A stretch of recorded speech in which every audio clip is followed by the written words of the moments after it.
I just moved into a new house. And by just, I mean it's about 7 months ago, but we've been keeping it a secret. It was really difficult. We had to change. A lot of the podcast stories that we had happened in the new house, and like a lot. Like we cut out a story because I was like, yeah, Nelly was upstairs, and like I don't have an upstairs in my old house, so we just had to fucking lose the story because we couldn't cut around the fact that she was not upstairs. But yeah, I just moved into my new house. Yeah. I purchased it like 6 or 7 months ago. What's your favorite thing about the new house? With the water fountain. I have a water fountain, and it's like a school water fountain, but it shoots out. It's not your favorite thing about the house. It can't be. Okay, it shoots out fruit punch. That's like a big thing. It's a fruit punch water fountain. It's like something you'd find at a high school. It's fucking amazing. What I also love about this house is I really didn't get to show this on my house tour yet, but I have a bed. My friend Kourtney Kardashian has a ginormous bed. And it's not a California King. It's like a custom sized bed. And I got her measurements, and I exceeded those measurements. And now I have a bigger bed than Kourtney Kardashian. And I've been trying. This has been my like serious goal, and it is now sitting in my room. It's so fucking big. What are the dimensions? Or who ordered the bed? It's like 12 feet by 12 feet or something. Yeah, it's like an emperor size bed. It's called an emperor bed. It's 12 feet by 12 feet. Like fucking go in. Like I went in my old room at my old house, and I measured it. It doesn't even fit in my room. That's how big it is. And I slept on it for the first like 2 nights, like officially, and it doesn't feel good. It wasn't a good idea. What? Because it's like I laid on it. It was great. It's so comfortable. Comfy. Yeah, but like the problem with it is I'm gonna sound like an idiot, but like it's so big that you feel like you're just sleeping on the floor. Because like there's no longer the illusion of like being on a bed and being on a raised platform. It just feels like one big bed. And I know I'm like... Well, your bed is low to the ground. Maybe that's the problem. But not only that, but like, let's say I want to get water. I have to... This is like the stupidest thing. This is like first world problems. Sure. But like when I have to get water... I got the bed because I thought it was funny. Very, very first world, I got the bed because I thought it was funny. And like I love people's reactions when they see it, and like I wanted a bigger bed than Kourtney just to say I have a bigger bed than Kourtney. No other reason. I don't think it's a practical bed at all. It's actually so inconvenient, but it's so worth the joke. Yeah. So I'll never replace it. But it's like when I have to get water, like for my bedside table, it's not a turn away. It's like it's 2 full 360s on the bed. Yes, I had to get up today. It's brutal. And come around the other side where Joe was editing, and it felt like it took me like 3 minutes. Yeah, I had Jason come on the other side of us, and he literally had to walk off one side of the bed and walk around, and it was like everything you don't like, just give it to Jonah. No. I do love it. I'm just complaining about it because I think it's funny to complain about a bed that's too big, but it's the funnest, the most fun thing. Well, maybe when you get somebody in there, it'll be fun. Yeah. You mean your girlfriend? A girlfriend, yeah. When you meet that special someone. Do you think it's gonna happen with this new house? If it doesn't, then you're a fucking lost cause, girl. It better happen. That's not why I got this house, to find love. Really? Because I thought you got it to impress Natalie. You said yesterday. Yeah, but that was partially a joke. Because I know she's not in, she's in a relationship, obviously, and Todd's so cool. Why are you getting so defensive?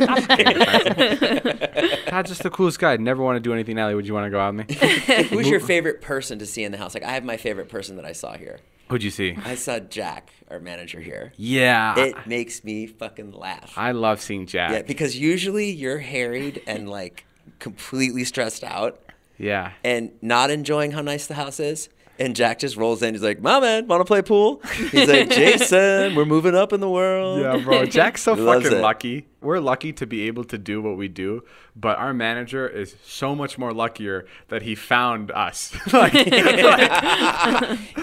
Yes, but he is. I really do love having him. He's a great manager. I haven't dropped him. Have you ever thought about dropping Jack? No. Oh. No, I haven't. There's definitely been moments for me. I'm gonna get a phone call tomorrow. There's definitely been moments, but like, and you can't fucking yell at the dude because you'll be like, "Yo," like now I'm getting like better brand deals, but like before I wasn't getting any for like quite some time now. Remember that? It was like 3-4 months where like everybody around me was getting so many brand deals and we were getting nothing. Yeah. And I was like, "Jack, yo, what the fuck are you doing in your office, bro?" Like I was just like, you gotta fucking send me some brand deals. And like Natalie talked to him, and then every time you like try to like yell at him or be stern with him, he literally just goes, "My man, you know He goes, you know I'm working on it. So like Jack just texted me the minute we sat down, and it said because we had a good day here today because David posted and it went well. Yeah. And Jack said he said I asked David if I could have a hug, and he said fuck no. No, He literally did. I was walking upstairs and Jack goes, yo, come here, give me a hug. I turned on the stairs. I was like, are you fucking crazy? So you had a nice day today. Things went well for you. Posted a video, and then he came over. Well, hold on. It was stressful as shit. It was. We uploaded the vlog, and like the only thing I ever do, really anything in my life, is to make a fun video. And like I bought this place because I thought it would make a really fun video. And I was like, for the last 7 months, I was like thinking about like what cool things we can put in this house tour and make it fun. And then I put a song on the montage, and the song got copyrighted to where the copyright owners didn't allow the video to play in the United States. I called you this morning. Which is 60% of my audience. This morning, I said that to you. I know. So I fucked up. So we had to pull the video down within the first 5 minutes, and then we had to edit a new song that I don't think fit as well as the initial one, but whatever, it worked. So that was stressful. But yeah, the video is up. People enjoy it. People are excited about the podcast video. We're in the studio right now. It looks yeah, great. baby. I'm fucking stoked on that. But yeah, a little bit more about this place. I first saw the new house like a year and a half ago. It was being built. I brought Carly and Aaron here. You came here too. You saw this house when it was being built. It was just fucking dirt. Mm-hmm. Like it was dirt and a pool, and like it was just like they were like, if you want to put an offer now, like whatever. And I was like, I didn't even think about it because we were looking at like 40 places. Like we were looking at so many different homes. Yeah, and then we came back like 7 months later. Yeah, the house was finished, and I fucking had no idea that it was that same house. Because we've seen so many houses, and yeah, Natalie, what happened then? And this is where I was gonna chime in. Yeah. And David was like, "No, Natalie, this is not the good place." And I was like, "David, this is the one thing you asked for was having our old house on crack, and that's exactly what this is. It's like the same wood furnishing, same white, same style, beautiful view, all these things." And he was like, "No, man, are you crazy? Like that is not it. I did not get that vibe at all." I was like, "David, this is the one." And then we went back and it started to grow on him. What? You're wrong a lot. What do you mean? Because in my mind, when you talk to me, I always have I have a switch that's like, well, David's right. He's more successful than me. So I usually just defer to you. I don't think. But you're wrong a lot. You're fucking wrong. No, about that. no. Listen, this house is so amazing. I love this house now. It's grown on me, but I needed convincing at first. Like I really needed. And what was our initial budget when we were looking for houses? Like 4 or 5. $4 to $5 million. That was our budget. And then we saw this house, and our real estate agent goes, "They're probably gonna want to sell." Like I'll be honest with you, they're probably gonna want to sell for $5 to $6 million. And I was like, oh my fuck. I was like, I got so fucking frustrated. I was like, I can't do it. And then the offer came back. We're like, fuck it, we're gonna put an offer for $5 million. And then the offer came back, and they're like, sorry, we can't do it for that. And then my real estate agent's like, I think they want 6. And I was like, okay. And then they said that we offered them $6 million, and they said no to that.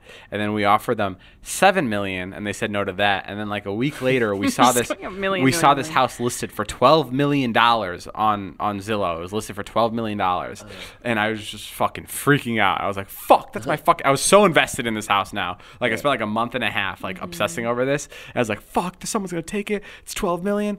And I told my real estate agent, I was like, what do they want? And he's like, dude, I'm telling you, they'll take it for 9. And I was like, oh my fuck. So I go to him and I go, dead ass, I am not going over $9 million. That's it. And I don't think he understood what dead ass meant. I was like, when I say dead ass, that means I cannot spend any more money on it. Like that is it, $9 million.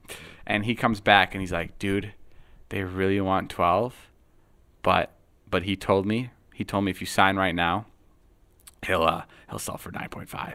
So then that's when I hit up Jason. You're looking at me like this is the first time I'm telling you the story. I forgot a lot of that. And then I tell Jason. Well, you're telling it in a good way. And then I'm like, I can't spend any more money. Already dead ass, but 9.5 is fucking awfully close. Like I'm almost there. So I asked Ilya, Joe, and Jason to split the remainder of the money. So they paid for the rest of the house. Yes. So now Jason, Joe, and Ilya, like, they just met with a lawyer today to finish it all up. They own part of the house because I refused, because I said the word dead ass and I cannot break that word. So now they pitched in. And the lawyer is baffled. Wait, what did the lawyer say? Oh, you actually did talk to him. I haven't talked to him, but I heard through Ilya that he is baffled as to why we want to do this. And it is the dumbest thing for someone to do, to just give someone money towards a house and not. It doesn't really make much sense. But it's good for jokes. I mean, it's good for me to be able to say, "Hey, Dave, my kids are coming over because we're gonna use my backyard." Yeah, like I own part of the house. Yeah, it's so funny. Like Joe has already claimed like one corner to the house is 100% his. Which corner did he claim? Right under the stairs. So he can store anything he The wants. Harry Potter closet? Anything he wants, under the stairs he can store, which is great. How did you go from $4 to $5 million to $9.5 million? I don't think we understood. Like, what happened? Like, where'd you find the other $5? I think we're just taking advantage of a lot here. I'd like to talk to the listeners right now. It's good that David bought such an expensive house, which means he has to podcast, which means we're going to have good video podcasts. What I was worried about the most is I just didn't want to let go of my old house. And now, thankfully, Jason and Jeff are taking over the rent on my old house. Yes. And they're going got a sponsor. Yeah, and they're going to turn it into like a studio, and they're just going to be filming videos out of there, which is fucking sick. So I still get to keep my old house. I'm a landlord now. Don't come to either house, but definitely don't come visit either houses. But yeah, I think that's really sick. And the other part I was worried about, I was like, this is so much money I just spent on this house. But the guy who sold it to me, the guy who built this house, he came over like a week ago, and he goes, a week after we closed with you on the house, I got an offer for $11 million in cash on the house. What? And he goes, if you ever want to sell this, if you want to sell this today, I'll make you at least $1 million. I guarantee it, which is pretty fucking sick. So I'm pretty stoked about that. Been kicking themselves. They also made a lot of good upgrades to this house, so it's already worth way more. Oh, speaking of kicking themselves, the fucking craziest thing is, I did not know this. When you buy a new build, like I did, this is a brand new house, no one's stepped foot in it. When you buy a new house, they have to fix everything about the house for the next 5 fucking years. Oh, wow. They sold it to me. I'm not renting. They sold me the house, but they're like, if the chairs or if the stairs start chipping, or like the lights go out because of whatever they did, or like the doors aren't working, they have to come and fix that. Isn't that fucking insane? Oh my god. That's so. I'd never build a fucking house. That's what got me to buy the house, because my real estate agent was like, "Yo, anything breaks, they got it for 5 years." I was like, that sounds so fucked up, but I'm down. Sign me up.